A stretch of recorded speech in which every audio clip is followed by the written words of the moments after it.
Hi everyone, good afternoon. My name's Dr. James Morehen. I'm the performance nutritionist with England Rugby and CU men's team.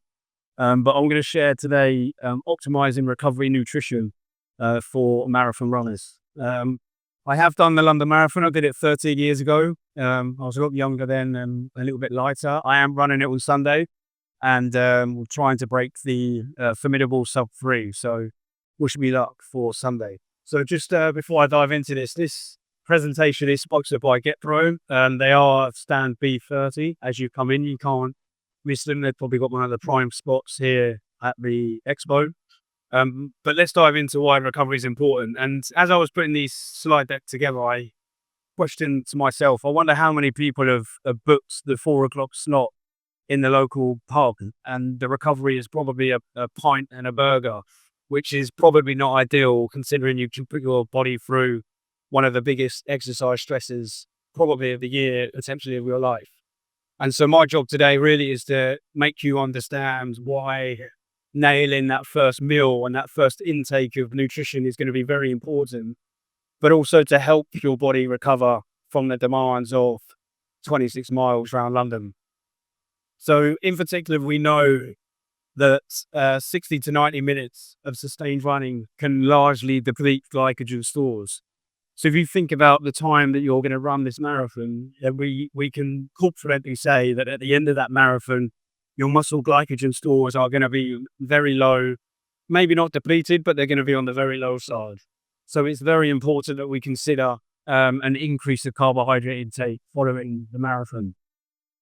24 to 72 hours for muscle protein synthesis to peak. And so what I mean by that is the aim of the game after a marathon is that you've got all of this exercise-induced muscle damage.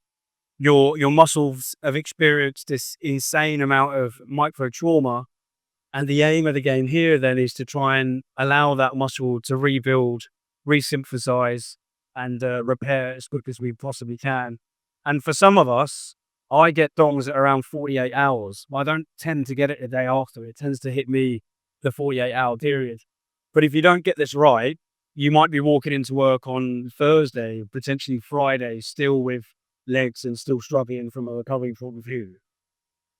And then anyone that's kept an eye on the weather, a lot of us have been doing our training through the winter months and it's getting warmer. So there's not many of us that have probably trained in the warmer weather right now. And so you can guarantee on the daily that your fluid loss is probably going to be more than what you've experienced through any of your training runs. And so fluids must go back into the body as quick as possible. That isn't a point. Ideally, we need to get the electrolytes back in. We need to get the milk in. We need to support that recovery from a rehydration point of view.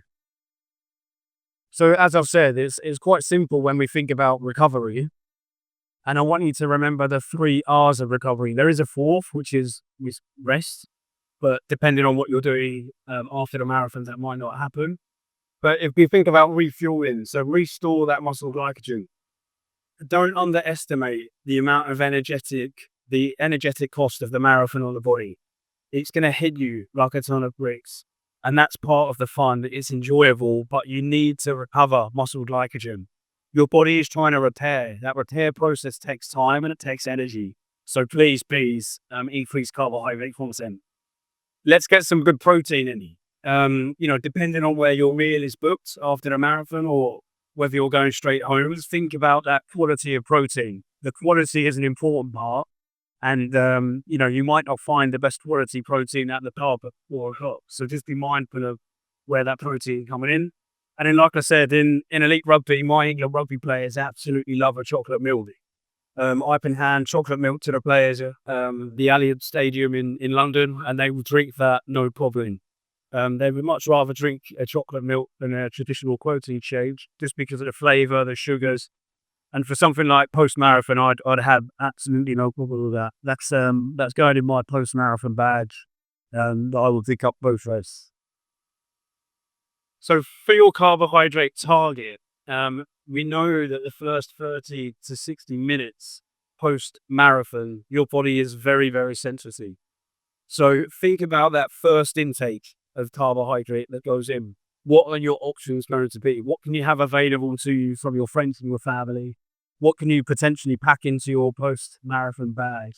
And ideally, we want it to be high GI. And what I mean by there is it's sources of carbohydrates that the body can uptake very quickly or back into the muscle as quickly as it possibly can. And also combining carbohydrates with protein will enhance that glycogen weave synthesis back into the muscle. Here's just some examples of what that might look like from an 80-gram carbohydrate point of view. So again, depending on where you might have booked or what you might have in your bag, these are the items that you might consider. From a protein point of view, the last bullet point is a really interesting one, and I'll come on to that. But post-marathon protein, 20 to 40 grams of protein. What does that look like on the right-hand side? The reason that we need this in is because, like I've said, your body's just done an incredible amount of exercise, 26 miles, pounding the streets of London. Your body's going to be sore, trust me. 26 miles, you're going to have a lot of DOMS, a lot of exercise-induced muscle damage, and protein is the marker that will allow that recovery to happen. Leucine-rich sources will maximize that recovery. So that's that light switch of recovery that we talk about. And then ideally, we want to spread that from finishing the marathon all the way up to bedtime, multiple hits through the afternoon, through the evening, before we go to bed. And the reason I say the master runners is an interesting point is because we know that as we age, our sensitivity to muscle protein synthesis declines or gets a little bit less with age, that sensitivity. So if you are a master runner, you would definitely benefit from being on the 30-gram protein side multiple times through that recovery window rather than on the low side 20. And again, just like I said, there's some examples here of what 30 grams of protein can look like. When we talk about rehydration, plenty stands here today that can provide you with the electrolytes. It's going to be warm. I, for one, I'm a big salty sweater. When that sweat goes into my eyes, it stings. If you've ever licked your arm and tasted your sweat, but if you've ever actually felt your sweat or licked your arm, then if it's salty, you're a salty sweater. If you've ever allowed the t-shirts to dry and there's white patches, you're a salty sweater. So you are losing sodium at a large amount, at a large rate. Very important that we replace the electrolytes as soon as we can after that run. One thing that you can do is check urine color. So I talk with the rugby players all the time about, every time you go to the toilet, just have a little look, see what color the urine is. And if we're down this end, we are severely dehydrating. The aim of the game is to be on the left-hand side. And also your thirst mechanism. It's one of the best markers to know whether you're dehydrated or not. As I'm speaking here, my mouth is getting a little bit drier. I'm getting a little bit more dehydrated.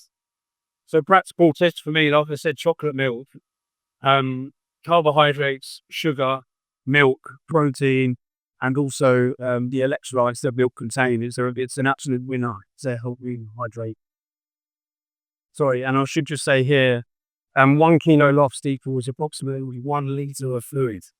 So, anywhere between 2 kilos, maybe 3 or 4 kilos that you might lose after the London Marathon in weight is a contribution of the glycogen, the energy that you're losing, but also the fluid.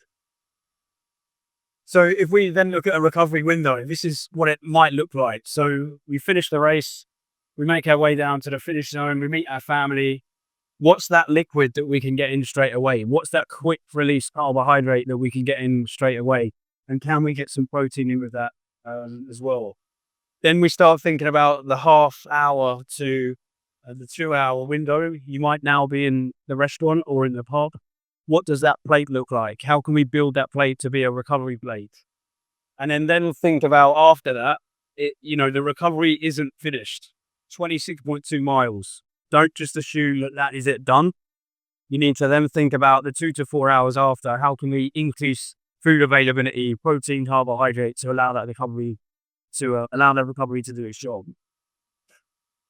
And this was a really interesting case study for me. So a runner that was doing a 120-mile week, the situation hitting the wall on day 3 of every hard training block, paced a lot, legs felt heavy, motivation was failing, training load had not changed. So you start to think, what is the problem here? Is it a fitness problem? Is it a fueling problem? Is it a recovery problem? And what we found was that this individual was, skipping her recovery window after evening sessions. wasn't recovering properly, then going to bed and eating nothing until breakfast. While you sleep, you've then got this intermittent fast during the evening because you're asleep. You're then not eating, and then you're not refueling. And so her glycogen stores, the petrol that we have in our muscles, was never fully recovered. What we changed was simple. A recovery shake within 30 minutes of finishing, i.e. finishing the marathon, then a proper meal within 2 hours, and the actual cost to her was about £2, and total time was about 5 minutes. Very simple, very easy to do.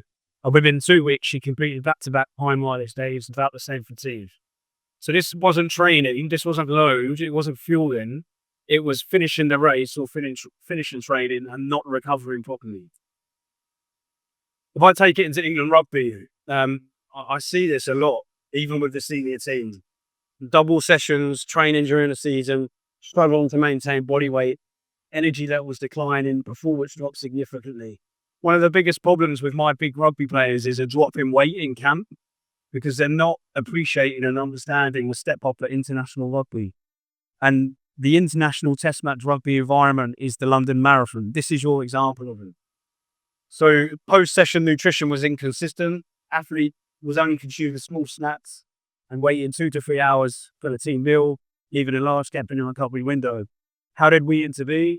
Targeted recovery shake straight after training, a big hit of carbohydrate with protein provided immediate and post-session, and then followed by that structured meal. So what I was now doing was increasing timing and total amount of nutrition by bringing in another window immediately post-training. By day 3 of the following camp, self-reported energy readiness to trace walls of body mass had all stabilised and returned to baseline. So real-world application and case studies. So post-long run, although this might be a traditional breakfast option, it's also a very, very good option to be having post-run. If you can make up your overnight oats, or you can visit some of the stands here, superb option to be having acutely post-run. Also, you could then think about smoothies. You know, going into a coffee shop, asking for a smoothie or preparing your own. Or GetPro do these brilliant 25-gram protein drinks that you can have in your post marathon bag. And then the team setting here, you know, what was I providing the players? A big kind of teriyaki rice dish. Again, lots of carbohydrates and high protein. So for me, just as I finish up here, when we look at the key takeaways, when you finish the London Marathon, lap it up, congratulate yourself, but in your mind, have me sitting on your shoulder saying, what are you now doing with your recovery nutrition? How are you going to support the building blocks of your body to recover before you go to the park and before you celebrate with the family? We need to refuel the carbohydrate, we need a hit of protein, and we need to rehydrate the liquids. Okay, it's going to be warm on Sunday. Build or go to recovery meal. So choose 2 to 3 reliable meals that fit within your schedule on Sunday after the run, and remove the decision from a tired post-run brain. You know, what can you put in your bag that you can just pick up, get out, and drink and eat straight away? Treat recovery nutrition as part of training. I would say, I've had 5 weeks to prepare for this marathon because I got a last-minute place. But the one thing I nailed was the recovery after my training runs to allow me to keep going. And you can't discredit or underappreciate recovery on Sunday. Otherwise, you are going to struggle into the week. And then eat with intent. I talk about this with my rugby players all the time. Don't just look at food and eating. Like, think about what you're eating. Eat with intent. And eating with intent after this event is to increase the protein, increase the carbohydrates, and get some good protein. At this point, I'll stand at the side of the stage here. If anyone does want to have any questions or have a chat or discussion, okay, we're going to roam. So if anyone's got any questions now, they'll fire in. But if not, I'll obviously wait at the signing stage as well. And I wish you all the best for the runners. And I'll see you on Sunday.